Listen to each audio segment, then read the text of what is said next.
Assalamualaikum warahmatullahi wabarakatuh. Selamat pagi, Perkenalkan, nama saya Siti Rahma.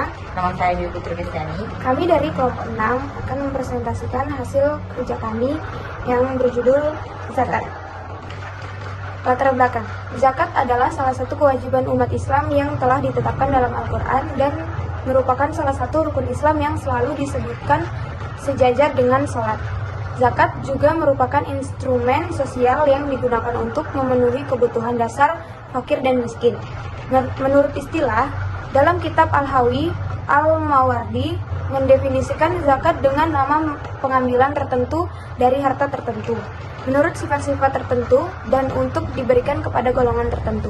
Pada orang yang menunaikan zakat disebut muzaki, sedangkan orang yang menerima zakat disebut mustahik.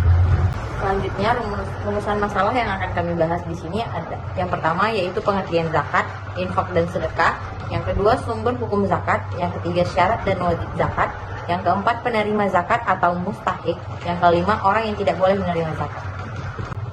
Yang pertama, pengertian zakat, infak, dan sedekah. Zakat didefinisikan sebagai jumlah harta tertentu yang telah memenuhi syarat tertentu yang diwajibkan oleh Allah untuk dikeluarkan, diberikan kepada orang yang berhak menerimanya dengan persyaratan tertentu pula. Infak berasal dari kata anfaqo yang berarti mengeluarkan sesuatu atau harta untuk kepentingan sesuatu. Infak yang diberikan oleh orang kafir untuk kepentingan agamanya termasuk dalam pengertian ini. Infak dapat diberikan kepada siapapun juga, seperti kedua orang tua, anak yatim, atau orang lain. Jika zakat harus diberikan pada mustahik tertentu, sodako yang berarti benar adalah etimologi dari sedekah. Mereka yang benar-benar mengakui iman mereka adalah mereka yang suka bersedekah.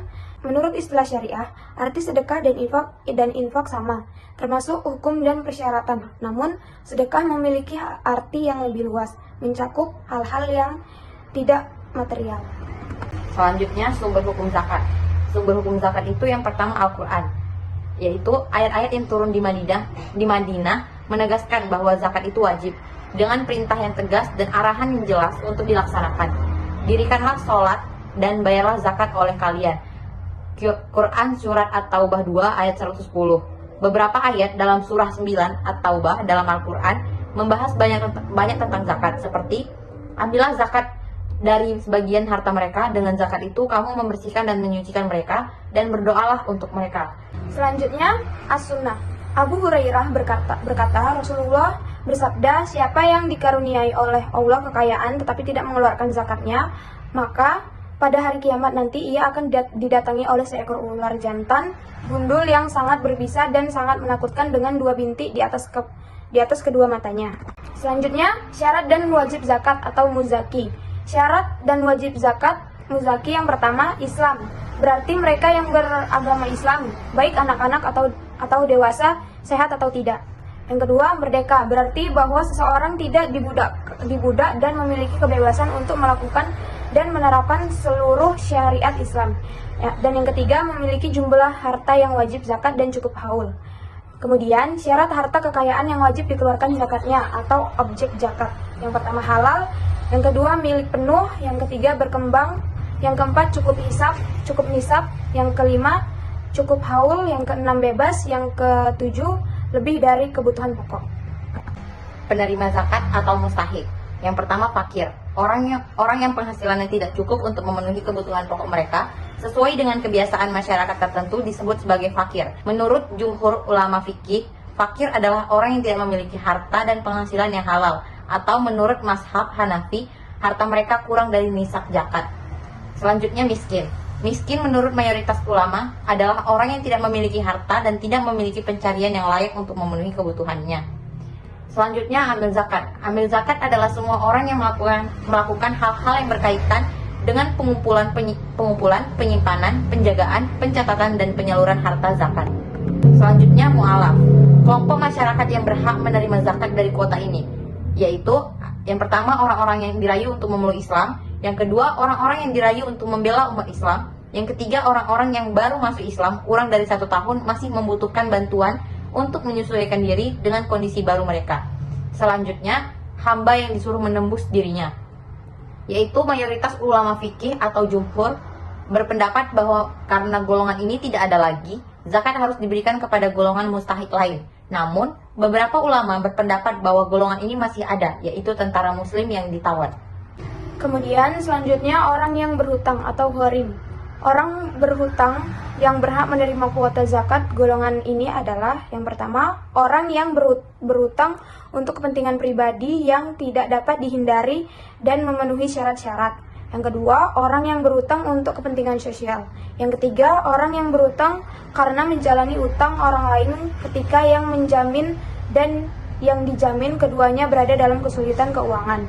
Yang keempat, orang yang berhutang untuk diat atau denda karena pembunuhan tidak sengaja jika di keluarganya atau akilahnya tidak mampu membayarnya, begitu pula kas negara. Kemudian, mustahik fisabilillah. Menurut para ulama fikih, orang yang berjuang di jalan Allah disebut mustahik fisabilillah. Intinya adalah melindungi dan menjaga agama serta meningkatkan kata-kata tauhid. Kemudian, Ibnu Sabil. Syarat untuk mendapatkan zakat adalah sebagai berikut. Yang pertama, mereka sedang dalam perjalanan di luar wilayah tempat tinggal mereka. Yang kedua, perjalanan tersebut tidak bertentangan dengan perundang-undangan sehingga zakat tidak membantu melakukan maksiat. Yang ketiga, pada saat itu ia tidak memiliki biaya kembali ke negeri tempat tinggalnya meskipun ia adalah orang kaya. Selanjutnya, orang yang tidak boleh menerima zakat. Yang pertama, orang kaya. Rasulullah bersabda, tidak halal mengambil sedekah atau zakat bagi orang yang kaya dan orang yang mempunyai kekuatan tenaga. Hadis riwayat Bukhari. Yang kedua, hamba sahaya, karena masih mendapat nafkah atau tanggungan dari tuannya. Yang ketiga, keturunan Rasulullah. Rasulullah bersabda, sesungguhnya tidak halal bagi kami atau ahlul bait mengambil sedekah atau zakat. Hadis riwayat Muslim. Yang keempat, orang yang dalam tanggungan yang berzakat, misalnya anak dan istri. Yang kelima, orang kafir. Kesimpulannya, zakat ialah harta yang wajib dikeluarkan oleh muzaki sesuai dengan peraturan syariah untuk diberikan kepada mustahik atau orang yang berhak menerimanya. Zakat terdiri dari dua bagian, yaitu zakat fitrah atau zakat jiwa yang diberikan selama bulan Ramadan, dan zakat mal atau zakat harta. Penyalur zakat dibatasi pada 8 golongan atau asnaf, yaitu fakir, miskin, amil, mu'alaf, rikab, hamba sahaya, korimin, atau orang yang terlilit utang, fisabilillah atau orang yang berjuang, dan ibnu sabil. Sekian dari kami. Kalau ada kesalahan kami mohon maaf. Kami ucapkan terima kasih. Assalamualaikum warahmatullahi wabarakatuh. Selamat siang.